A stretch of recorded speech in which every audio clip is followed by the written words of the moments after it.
बिस्मिल्लाहिर्रहमानिर्रहीम। अस्सलाम वालेकुम नाज़रीन, आप यूट्यूब चैनल देख रहे हैं। मैं इमरान खान हूँ। नाज़रीन, अब्बास अरागची रशिया में हैं और रूस से जो स्टेटमेंट दिए हैं ईरान के वज़ीर ख़ारजा ने, उनमें बहुत ज़्यादा कॉन्फिडेंस दिखाई दे रहा है। एक तो अरागची के मुताबिक मुज़ाकरात के नए दौर के लिए अमेरिका की जानिब से एक और दरख्वास्त मौसूल हुई है। यानी अमेरिका ये चाहता है कि दोबारा मुज़ाकरात के लिए बैठें, ये दावा किया अरागची ने।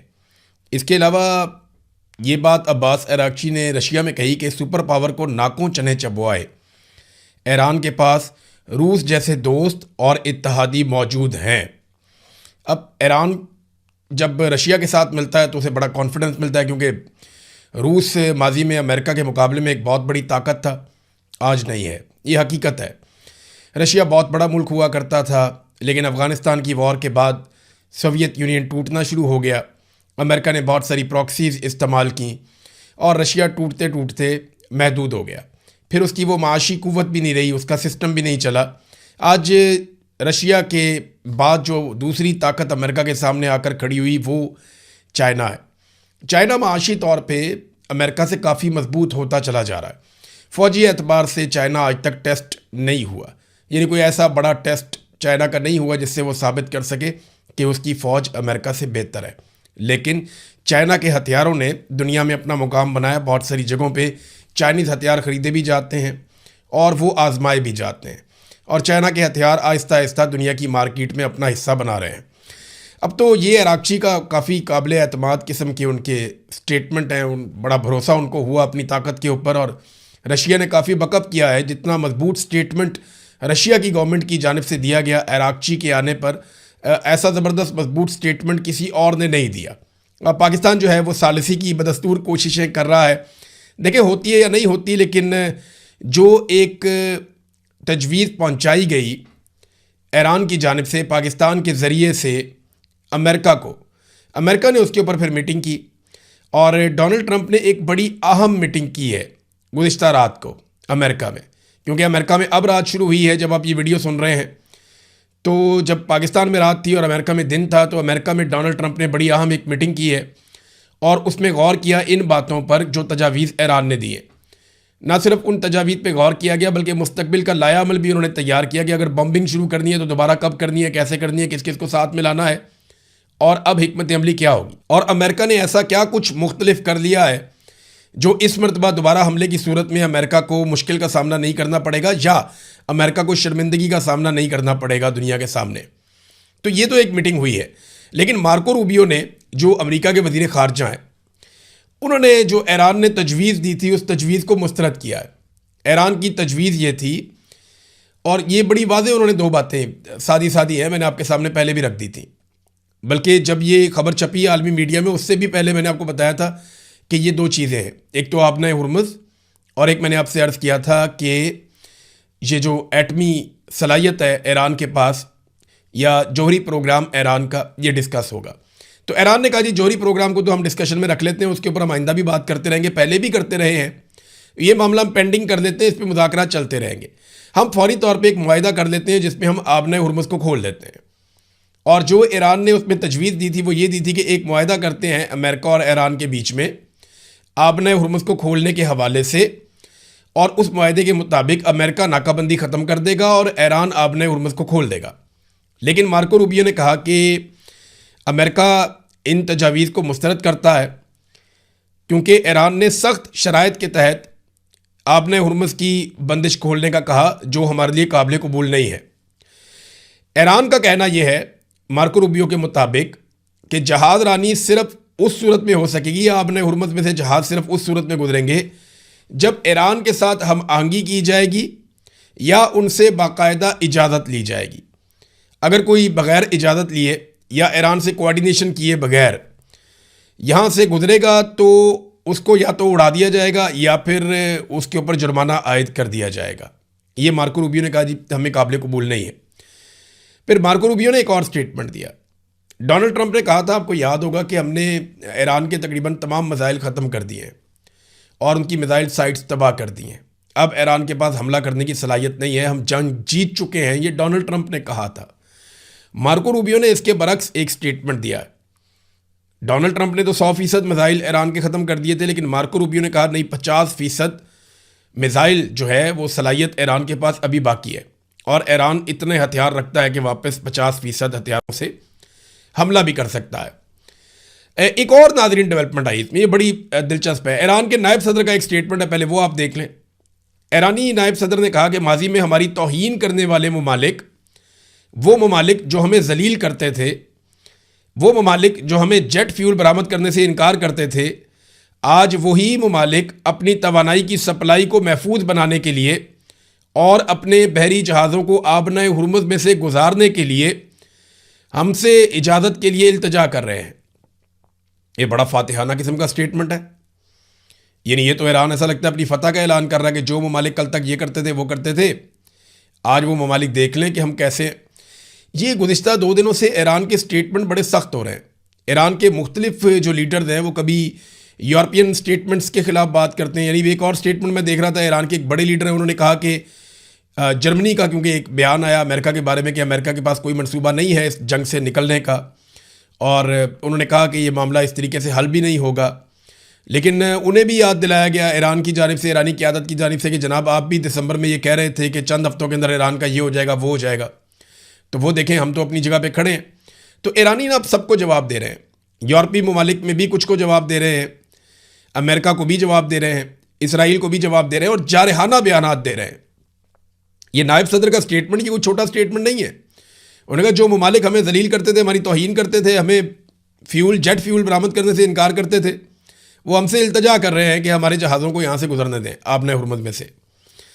तो ईरान का रवैया रशिया जाने के बाद मैंने कहा ना काफ़ी उन्हें कॉन्फिडेंस आया है। रशिया ने, मुझे लगता है कि ईरान के साथ काफ़ी सारी चीज़ें तय की हैं। नेटो का सालाना एक सरबराही इजलास होता है नाज़रीन। ये नेटो के जो ममालिक हैं, ये मगरबी ममालिक हैं ज़्यादातर, अमेरिका के सारे इत्तहादी हैं।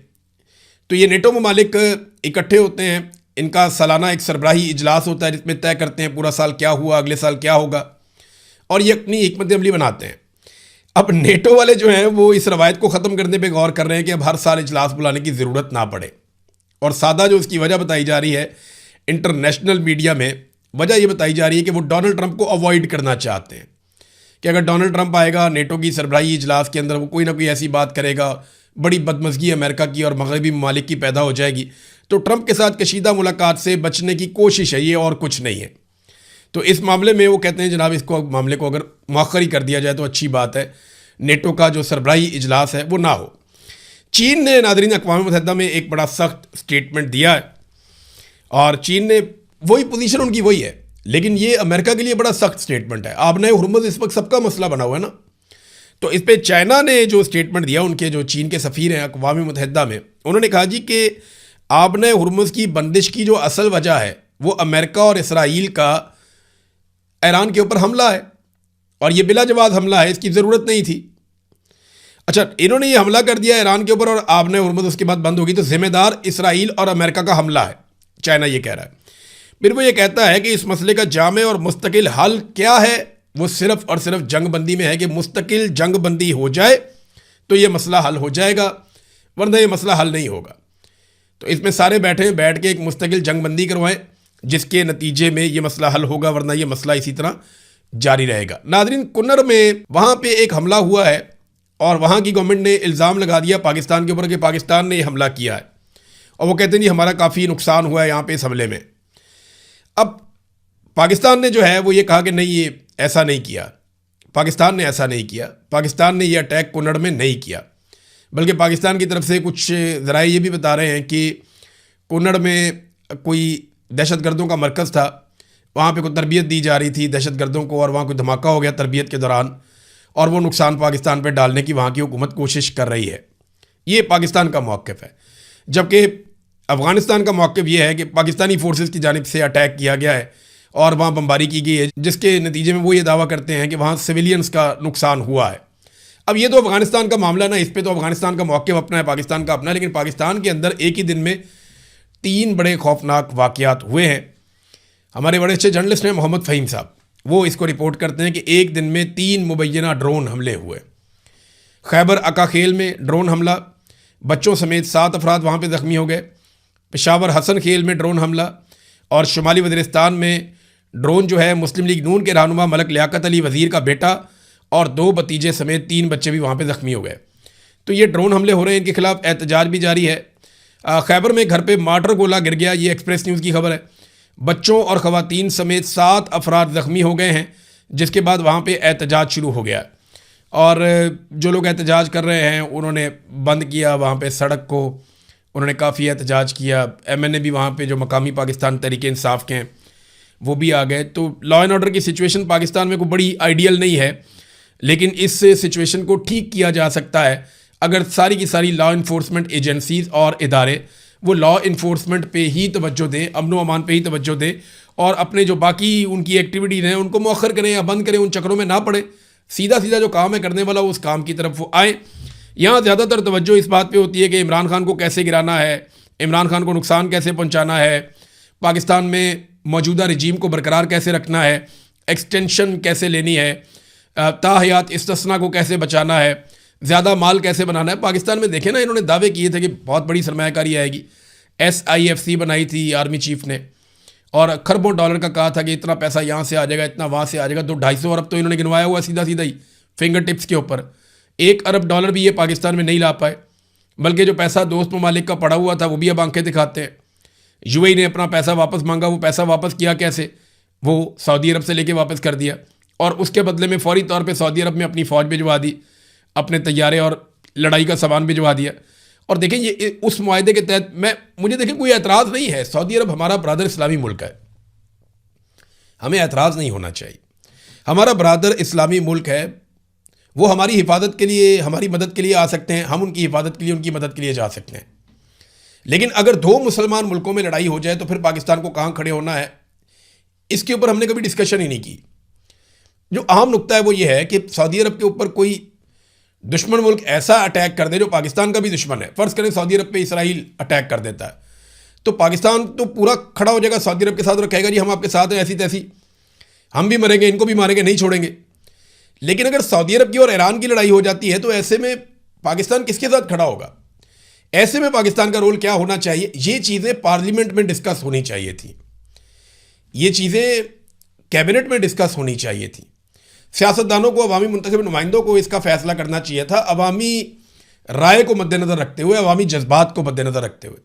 लेकिन हुआ ये कि ये फ़ैसला बारों बार कर लिया गया। आर्मी चीफ कमिटमेंट देकर आ जाते हैं किसी नाश्ते में, किसी खाने में, किसी जगह पे, किसी महफिल में, किसी मीटिंग में, शहबाज शरीफ साहब साथ होते हैं और उसके बाद वो काम वो कर दिया जाता है। फिर कोई नहीं देखता कि जनाब कोई कानूनी चीज़ है, कोई आइनी चीज़ है, कोई मुशावरत भी कोई चीज़ होती है, अवाम की राय भी कोई चीज़ होती है, तब कोई कुछ नहीं देखता। बहरहाल पाकिस्तान के हालात तो इन्होंने बेहतर नहीं किए।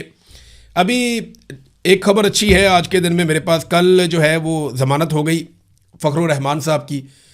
सीनियर जर्नलिस्ट हैं, उन्हें गिरफ़्तार किया गया था बोगस किस्म के मुकदमे में। बड़ा तकलीफ़ दे था उनको हथकड़ियों में देखना। तो अच्छी बात यह है बिलाखिर वो रिहा हो गए हैं। और यानी सहाफ़ियों को तो दीवार के साथ लगाया हुआ है पाकिस्तान में। और जिस वक्त उन्हें गिरफ़्तार किया गया ना, चंद मिनट के बाद वो तुर्की के TV पे लाइव जाने वाले थे। अगर ये ड्रामा चंद मिनट के बाद होता ना तो इंटरनेशनल मीडिया भी देखता कि पाकिस्तान के अंदर सहाफ़ियों को कैसे उठाया जाता है, कैसे गिरफ़्तार किया जाता है। ये पाकिस्तान की और बदकिस्मती हो जाती। और वो बल्कि अब मेरी बात हो रही थी वकील साहब से, तो वो मुझे बता रहे थे कि फ़खरुर रहमान साहब ने कहा कि अच्छा हुआ मैं लाइव नहीं था तुर्की TV के ऊपर, अगर मैं वहाँ लाइव होता या उनके साथ बात कर रहा होता तो ये मुसीबत बन जाती, पाकिस्तान की शर्मिंदगी हो जाती। अब वो आदमी पाकिस्तान के बारे में ऐसे सोच रहा है और आप उसको उठाकर ले जा रहे हैं, मुल्क का दुश्मन बना रहे हैं। हद हो गई। वैसे अपने ज़ाती मफाद के लिए निज़ाम इस लेवल तक गिर जाता है। और वैसे भी जो मुझे पता है कि इस बात पे गुस्सा, उन्होंने एक दिन बताया था कि आसिम मुनीर साहब निजी महफिलों में हर जगह कहते हैं कि जब तक मैं हूँ तब तक इमरान खान बाहर नहीं आता।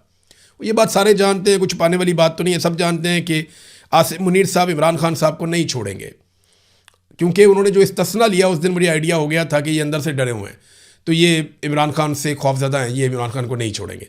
इस्तिस्ना चीज़ ही ऐसी, वो लेने का मकसद ही मुझे समझ आ गया था। यानी मैं समझता था कि शायद वो मामला कुछ और है, लेकिन नहीं, इस्तिस्ना जो है वो दलेर आदमी का काम नहीं है, वो सामना नहीं कर सकेंगे इमरान खान का, जो मुझे वैसे दिखाई दे रहा है। फिर एक और चीज़ ये है कि मोतीउल्लाह जान साहब को अब नौकरी से हाथ धोने पड़ गए। न्यूज़ ने उनको अचानक बताया जनाब आप घर जाएं, आपकी अब ज़रूरत नहीं है। ये पाकिस्तानियों के साथ ना एक नॉर्मल चीज़ हो गई। आज मोतीउल्लाह जान है, इससे पहले और बहुत सारे सहाफ़ी थे। दर्जनों सहाफ़ियों की नौकरियां चली गई हैं, और ऐसा नहीं है कि सिर्फ इसी हुकूमत में जा रही हैं। पिछली हुकूमत में भी जाती थी, इमरान खान साहब की हुकूमत में भी जाती थी, उससे भी पिछली हुकूमत में जाती थी। तो ये हमेशा से पाकिस्तान में सिलसिला चलता आ रहा है। सहाफ़ियों को दबा कर रखते हैं, जो आदमी भी खबर देता है मंशा के ख़िलाफ़ उसको ऐसी तैसी फेर देते हैं। लेकिन हर दौर में ना हुक्मरानों से ज़्यादा जो सहाफ़ियों को तकलीफ़ देते हैं ना, वो मिलिट्री एस्टेब्लिशमेंट के लोग होते हैं। हामिद मीर के प्रोग्राम की बंदिश के पीछे भी मिलिट्री एस्टेब्लिशमेंट थी। बाकी जो प्रोग्राम बंद होते थे उनके पीछे भी मिलिट्री एस्टेब्लिशमेंट होती थी। सहाफ़ियों के प्रोग्रामों की बंदिश हो, या उन्हें नौकरियों से निकलवाना हो, या उन्हें मुल्क से भागने पर मजबूर करना हो, या उनकी